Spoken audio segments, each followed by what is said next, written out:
Narbonne 15e reçoit Dax 14e, 1 point, sépare seulement les deux villes au classement, vous l'avez compris, c'est donc le match de la peur. Narbonne reste sur une défaite sèche à Colomiers, Dax vient de se faire balayer à domicile par Perpignan. Narbonne veut s'en sortir avec panache et envoie donc beaucoup de jeux.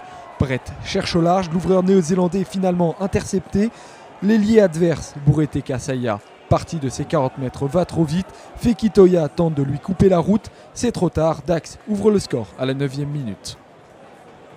Berkesi, l'ouvreur de Dax, transforme 7-0 pour les Landais. Narbonne s'installe dans le camp de Dax. À la 20e minute, une première charge du talonneur Esteriola fait avancer le Racing qui met la pression. Rouette se tourne vers le côté fermé. Il lance Paulino. Le deuxième ligne emporte deux adversaires et s'écrase dans l'embut. Le Parc des Sports respire. Ces joueurs sont enfin rentrés dans le match. Touche pour Dax qui est à deux doigts de perdre le ballon. Son Argentin Chiapezzoni a bien suivi. Le flanqueur entre dans les 22 mètres. Ses soutiens tardent mais arrivent. Le ballon sort. Le reste est une action d'école parfaitement exécutée. La défense a toujours un temps de retard. Alcade aplati en coin. Le deuxième essai de Dax.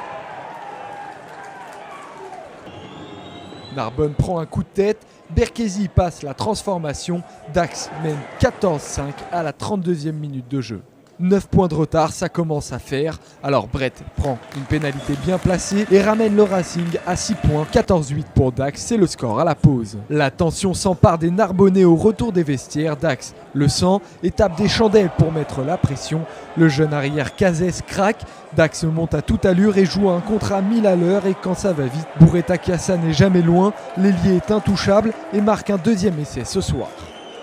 11 points de retard, ce n'est pas insurmontable pour Narbonne.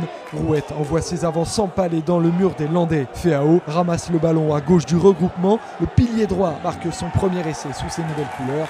C'est tout un collectif qui croit à nouveau à une issue heureuse. Malheureusement pour Narbonne, les espoirs s'envolent de nouveau rapidement. La défense est complètement déstabilisée par le coup de pied rasant de Klemenchak. C'est Prat, l'arrière de Dax, qui est le plus prompt à arracher ce ballon pour finalement marquer un essai ô combien important pour l'avenir de son club. Dax a mis la tête de Narbonne sous l'eau, il s'agit désormais de noyer son concurrent direct. Combinaison parfaitement mise en place après la touche. Dréan, titulaire surprise au poste de pilier droit, marque le 5e essai de son équipe. Le spectre de la Fédéralune dans l'atmosphère de la rencontre. 20 points d'avance, c'est inespéré pour Dax qui enfonce le clou. Klemenchak, le futur centre du Racing 92, ne semble pas vouloir laisser son club en Fédéralune. Il vole le ballon dans les bras de l'adversaire et dépose toute la défense. Caché réussit la transformation, Dax passe la barre symbolique des 40 points. 41-13, score final, Narbonne a désormais 6 points de retard sur Dax et glisse dangereusement vers la Fédéralune.